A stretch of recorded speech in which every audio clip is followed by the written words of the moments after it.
जय श्री राम सभी सनातनी भाइयों को। दोस्तों आज हम बात करेंगे चाइना और अमेरिका के बारे में। दोस्तों इन दोनों देशों के बीच में एक टेक वॉर स्टार्ट हो चुकी है।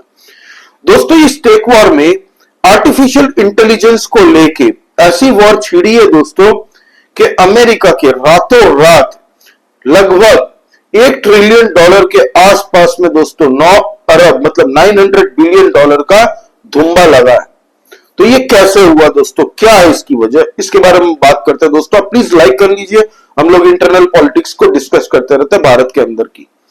दोस्तों आप जानते हैं, आप में से कई जन यूज करते होंगे आर्टिफिशियल इंटेलिजेंस जो कि ओपन सोर्स है दोस्तों। वो है चैट जीपीटी, फिर हो गया फेसबुक की तरफ से मेटा, गूगल की तरफ से जेमिनाई या क्लाउड। आप सबने नाम सुना होगा दोस्तों, जो यूज नहीं भी जिन्होंने किया उसका नाम सुना होगा। ये सारी की सारी दोस्तों अमेरिकन कंपनी है और छोटी मोटी कंपनी नहीं भाई, पूरे विश्व में इनके आसपास में टक्कर में कोई नहीं था, कल तक कोई भी नहीं था। अब दोस्तों ये लोग मनमौजी एकदम अपने तरीके से सब कुछ करते थे काम। अब एक अमेरिका है भाई, सुपर पावर, आपको पता है कि हर चीज में वो लोग इतना एडवांस्ड है कि उसके आसपास में कोई नहीं था। तो चैट जीपीटी अपने चलाता था दोस्तों। अब इसके साथ में हम लोग देखते हैं कि आईफोन हो, बड़ी बड़ी कंपनियां, ग्रुप हो, ये सब इन सब के साथ मिलकर काम करती हैं। चाइना की तरफ से दोस्तों एक छोटी सी कंपनी जो बनी थी 2023 के अंदर में, उसने एक आर्टिफिशियल इंटेलिजेंस लॉन्च कर दिया दोस्तों, जिसका नाम है डीप सीक। दोस्तों नंबर 1 ट्रेंडिंग कर रहा है, चाहे वो आईफोन के ऐप स्टोर में हो या गूगल के एंड्रॉइड के प्ले स्टोर में हो। हर जगह इसी की चर्चा हो रही है। फिर वो चाहे सोशल मीडिया हो, टीवी में अगर आपने न्यूज देखा होगा दोस्तों तो उसमें भी आपने सुना होगा, कहीं ना कहीं आपने पढ़ा होगा कि डीप सीक है क्या। दोस्तों ये एक आर्टिफिशियल इंटेलिजेंस ओपन सोर्स है दोस्तों, कोई भी इसको यूज कर सकता है। आप कुछ भी सवाल इसको पूछिए, ये आपको जवाब क्विक देता है। इसकी खासियत क्या है? 2 खासियत बताई जा रही है दोस्तों। एक खासियत है कि आपने मुझे सवाल पूछा, मैंने आपको वही जवाब 10 सेकंड के अंदर में दे दिया। अपनी तरह से जो मेरे पास सवाल का जवाब है मैंने आपको 10 सेकंड में दे दिया। आपने इसी चाइनीज एआई को वही सवाल पूछा, इसने आपको 3 से 4 सेकंड या 5 सेकंड के अंदर में जवाब दे दिया। तो आपको फटाफट जवाब दे रहा है दोस्तों। डेफिनेटली आज के टाइम में दोस्तों जो क्विक सर्विस देगा, फटाफट देगा जवाब मुझे, उसी को ये लोग यूज करेंगे। और हर जगह इसकी चर्चा इस तरीके से हो रही है कि धड़ाधड़ लोग इसको इंस्टॉल कर रहे थे अपने फोन में और ये नंबर 1 ट्रेंडिंग हो गया।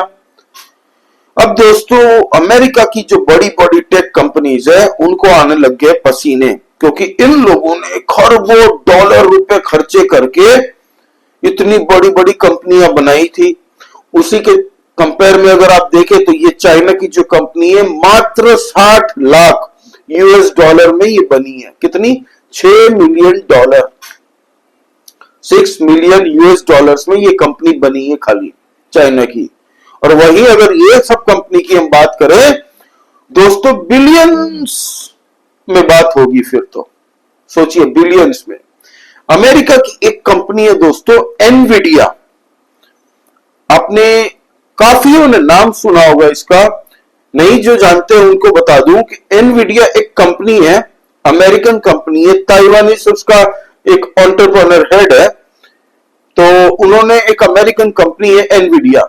एनवीडिया की दोस्तों जो टोटल वर्थ है ना, कितने करोड़ों की कंपनी है वो दोस्तों भारत की जीडीपी के बराबर वो अमेरिका की एक ही कंपनी है एनवीडिया।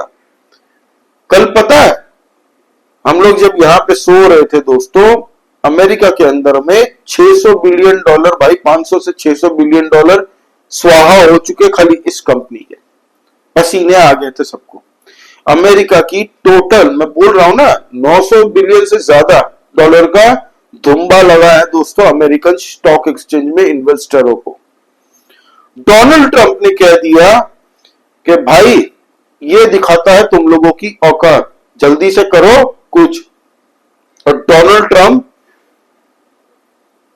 समझ रहे हो? वो चैलेंज एक तरीके से दे रहा अपनी टेक कंपनीज को, तुम लोग क्या कर रहे हो, क्या किया है, ये तुम लोग अपने ग्लव्स को थोड़ा चढ़ाओ और काम पे लगो थोड़ा। दोस्तों ये जो कंपनी है चाइना की एआई, उसका मालिक का नाम है दोस्तों लियांग वेनफेंग। ठीक है, 2021 तक अमेरिका कोई भी आर्टिफिशियल इंटेलिजेंस की हाई प्रोसेसिंग जो चीप होती है ना दोस्तों, प्रोसेसर वो सब नहीं देता था। ये बंदा क्या करता था, एनवीडिया से पुर्जे प्रोसेसर मंगाते रहता था, किसी को कानो कान खबर भी नहीं थी ये करता क्या है। फिर 2023 में इसने कंपनी बना ली, फिर इस पे काम पे लग गया। अब दोस्तों ओपन एआई मार्केट में आ गया, ये ओपन है। आपको बता दूं, चैट जीपीटी में एग्जांपल देके बता रहा हूं कि आप अगर उनकी पेड सर्विस यूज करोगे ना चैट जीपीटी, तो अगर चैट जीपीटी आपसे 100 रुपए ले रहा है कोई भी सर्विस छोटी छोटी पे करने में, मैं एक एग्जांपल दे रहा हूं, ये फिगर उससे ज्यादा ही है, मैं खाली एग्जांपल दे रहा हूं ताकि आपको समझ में आ पाए। 100 रुपए लेता है ना, तो वही काम ये बंदा 50 पैसे में करता है। सोचिए, पसीना यहां पे आया सबको, तो कल को हमारी सर्विसेज कौन लेगा भाई, कौन लेगा? उसके बाद में चाइना की इस डीप सीक कंपनी के ऊपर में जबरदस्त साइबर अटैक होना चालू हो चुके हैं।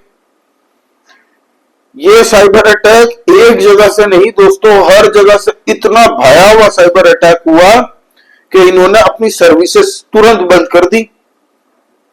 जो पेड थे इनके एग्जिस्टिंग क्लाइंट, खाली उनको ही एक्सेस था, पासवर्ड प्रोटेक्टेड, उनको अपना अलग से एक्सेस दे के रखा था।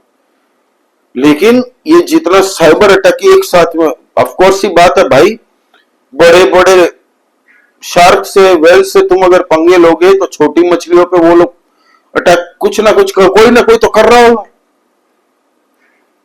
तो अमेरिका की एक दिन के अंदर में ये हाल हो गई थी। हालांकि आज एनवीडिया का जो शेयर है दोस्तों, थोड़ा थोड़ा थोड़ा करके ऊपर आ रहा, आस्ते फिर नीचे जा रहा, थोड़ा ऊपर आ रहा, वैसा हाल है अभी। तो अमेरिका अभी समझ चुका है कि भाई दादागिरी में अब हम अकेले नहीं है, वर्ल्ड में अब 2 ही कंट्री है देखने जाए तो, बाकी सब भूल गई है, कोई नहीं है, अमेरिका और चाइना। चाइना ने उससे सस्ता, उससे अच्छा बना दिया। और ये कोई ऐसा नहीं कि चाइनीज सरकारी कंपनी है, ये एक प्राइवेट प्लेयर है बंदा। अब इसकी शक्ल देखोगे तो आपको लगेगा ये तो लौंडा है, 24-25 साल, 26-28 साल का। हालांकि वो लोग की उम्र आप गेज नहीं कर सकते, लेकिन ये प्राइवेट किसी ने बनाया मात्र $60 लाख में, जबकि यूएस की ये सब कंपनी कितने बिलियंस उड़ा दिए भाई ये सब कंपनी बनाने में, नाम बनाने में। और इनको एक लेवल था ना कि हमारे टक्कर में आसपास पे कोई नहीं है। अचानक से ये कंपनी आ गई, हर जगह इसकी चर्चा हो गई, सब डाउनलोड करने लग गए, सर्विस सस्ती भी दे रही है, जिनको पेड सर्विस दे रहा है। वैसे तो ये आम यूजरों के लिए फ्री है, जो स्पेशल सर्विस जो देते हैं उसके लिए पैसे चार्ज करते हैं, और 50 पैसे में जो सर्विस ये देता है वही अमेरिका की कंपनी 100 रुपए में देती है। तो ये सीन है पूरा। अब बात करते हैं हम भारत की। भारत कहां है ओपन एआई में? एआई तो, ओपन एआई तो छोड़ी, एआई में आज कहां खड़ा है दोस्तों? हम कहीं नहीं खड़े। हमारी हालांकि फ्रांस के साथ काम चल रहा है। कल इमानुएल मैक्रोन ने एक ट्वीट किया था एक्स प्लेटफॉर्म पे और बधाई दी थी भारत को, नरेंद्र मोदी जी को, रिपब्लिक डे के ऊपर में। 26 तारीख था, 26 तारीख को उन्होंने एक बधाई का दिया। उसके जवाब में नरेंद्र मोदी जी ने ये लिखा था 26 तारीख को कि धन्यवाद मेरे दोस्त इमानुएल मैक्रोन। फिर उसमें काफी कुछ लिखा था, फिर लास्ट में लिखा था भारत और फ्रांस एआई में जो काम कर रहा है पूरी तरह से उसमें कमिटेड है। सोचिए, तो एआई ऐसा नहीं है भारत काम नहीं कर रहा, भारत कर रहा है अपने लेवल में, लेकिन हम बहुत पीछे हैं दोस्तों। कई रीजन है ऐसे। हमारे देश के अंदर में कोई भी कंपनी खोलता है तो फंडिंग लेने जाना होता है तो किसी भी इन्वेस्टर के पास में जाते हैं ना, सबसे पहले इन्वेस्टर पूछते हैं भाई पहले ये बताओ कितने का धंधा किया, कितने का माल बेचा। हमारे देश में ये होता है दोस्तों, आप शार्क टैंक की देख लीजिए ना। मैं एक एग्जांपल दे रहा हूं, मैं किसी शो की बुराई नहीं करना चाहता, बस एक एग्जांपल के तरफ मैं आपको बता रहा हूं। तो यहां से तो हमारी स्टार्टअप की जर्नी स्टार्ट होती है। भाई R&D पे सबसे ज्यादा इजराइल खर्चा करता है, अमेरिका खर्चा करता है। रिसर्च एंड डेवलपमेंट पे इजराइल की दोस्तों जो कंपनी को फंडिंग मिलती है ना, वहां पे तो स्टार्टअप करना है तो आप इजराइल की सरकार के पास जाके आप फंड लीजिए। वो फंड के 50 से 60, 70, 80% तक R&D करके कोई ऐसा आइडिया आप लेके बनाइए अपना काम, आप अपने सक्सेस हो जाते हो तो आप फिर से सरकार के पास में आइए, नए नए इन्वेस्टर के पास में आइए। वहां की सरकार आपको इन्वेस्टरों के साथ एक सबमिट करवाती है। वहां पे अगर आपने कुछ R&D में कुछ नया निजाद किया तो आपको इन्वेस्टर बैठे रहते हैं लाइन पे इन्वेस्ट करने के लिए। फिर दोस्तों हमारे यहां पे और एक बड़ी दिक्कत है, हमारे यहां पे जो बड़े बिजनेस कंपनीज है दोस्तों, उनको अटैक किया जाता है। अदानी और अंबानी और ऐसे कई बिजनेस फर्म्स हैं, उनको पॉलिटिकल पार्टीज से अटैक किया जाता है। हमारे यहां पे उद्योगपतियों को क्या समझ के रखते हैं आपको पता ही है, मैं भाषा यूज नहीं कर सकता, सरकार का आदमी समझ के रखते हैं। ये चलिए कि ये सरकार के साथ मिले हुए हैं। भाई कोई भी देश को आगे ले जाने वाले ये उद्योगपति ही होते हैं। अब जैसे कि मैं बताता हूं, हमारे पास टेक्नोलॉजी नहीं होगी उतनी, चलो मान लिया मार्केट हमारे पास इतनी बड़ी है ना, कल को हमारे देश के एक उद्योगपति विदेश के जिनकी R&D में जबरदस्त महारत है, उनके साथ टाई अप करते हैं और उनको कह दिया कि भाई मिलके माल बनाते हैं, तुम्हारी टेक्नोलॉजी और हम देते हैं तुम्हें मार्केट एक्सेस, आ जाओ भारत में। दोनों ने मिलके कुछ बनाया तो टेक्नोलॉजी हमारे पास भी तो आएगी भाई। यहां पे हमारे कुछ पॉलिटिकल नेता बस लाल किताब दिखा के खड़े हो जाते हैं। ये सब मानसिकता पता किसकी है? कम्युनिस्ट माइंडसेट है दोस्तों। कहीं भी पहले फैक्ट्री इंडस्ट्रीज होती थी ना भारत में, ईस्ट इंडिया कंपनी के बाद में भी, इन लाल चड्डी वालों ने जो कि कम्युनिज्म फैलाते हैं हर जगह, कम्युनिस्ट माइंडसेट लेके हर जगह यूनियन बाजी खोल दी कि हमारी मांगे पूरी करो। वो आपने कई पिक्चरों में भी देखा होगा, नहीं तो फैक्ट्री हम चलने नहीं देंगे, किसी और मजदूर को काम करने नहीं देंगे। कई इंडस्ट्रियां बंद हो चुकी। तो हमारे देश में यही मानसिकता है कि उद्योगपतियों के पीछे उंगली करते रहो और उनको आगे बढ़ने मत दो। कौन इसमें मदद करता है? इसमें विदेशी जो बड़े बड़ी कंपनीज होती है ना, विदेशी ताकत है जो भारत को आगे बढ़ते देखना नहीं चाहती, वो इन पॉलिटिकल पार्टीज को पैसे देती है, ताकत देती है और उनको उकसाती है कि तुम ऐसे ऐसे करते रहो। ये कंपनी ज्यादा भारत में उन्नति कर रही है, विदेशी बड़े बड़े जो कंपनीज है उनको दिक्कत हो रही है, उनसे सस्ता और अच्छा काम भारत में कर रही है, तो इस कंपनी के पीछे पड़ो तुम भारत के अंदर में। और इसीलिए अदानी के पीछे ये हिंडनबर्ग जैसे कुत्ते भौंकते रहते थे। आज बंद होके निकल लिया। चाइना के साथ ये जरूरत नहीं कर पाएगा ना, हमारे देश की पॉलिटिकल पार्टी है, इनकी औकात नहीं है दोस्तों ये कुछ कर पाए चाइना के खिलाफ। यही अगर चाइना में होते ना, अदानी अंबानी को दिन रात गाली देते रहते हैं, यही अगर चाइना में उनके उद्योगपति को करते ना तो ऐसे टांग देते उनको। ये फर्क है। इसीलिए भारत बहुत पीछे है दोस्तों। हम लोग ऐसा नहीं है काम नहीं कर रहे, इस पे कर रहे हैं। अब दोस्तों चाइना ने खाली ये नहीं दिखाया कि हम टेक में आगे हैं, अब ये भी मैसेज मिल गया अमेरिका को कि हमारे जितने भी अब लेटेस्ट हथियार बनेंगे 6th जनरेशन के लिए we are ready. 5th generation में स्टेल्थ की लड़ाई थी कि कौन कितना स्टेल्थ यूज कर सकता है। 5th जनरेशन एयरक्राफ्ट आपने सुना होगा F-35 अमेरिका का है। तो वो क्यों स्टेल्थ है? स्टेल्थ मतलब होता है दोस्तों रडार के अंदर में आपको प्लेन आते हुए दुश्मन का नहीं दिखता, एक छोटे से मक्खी की साइज में कुछ दिखता है, गायब हो जाता है, फिर दिखता है, गायब हो जाता है, एक छोटा सा। आपको पता ही नहीं चलेगा कि आपके रडार में कोई प्लेन आ रहा है, इसीलिए उसको स्टेल्थ टेक्नोलॉजी बोलते हैं। अब जो 6th generation fighter air fighter craft होंगे वो दोस्तों एआई से लैस होंगे। हमारा तेजस ही नहीं बन रहा, 70 साल से तो हमारे देश में जिनका राज रहा है वो तो फाइटर प्लेन 50-50 40-40 साल से खरीदा ही नहीं था।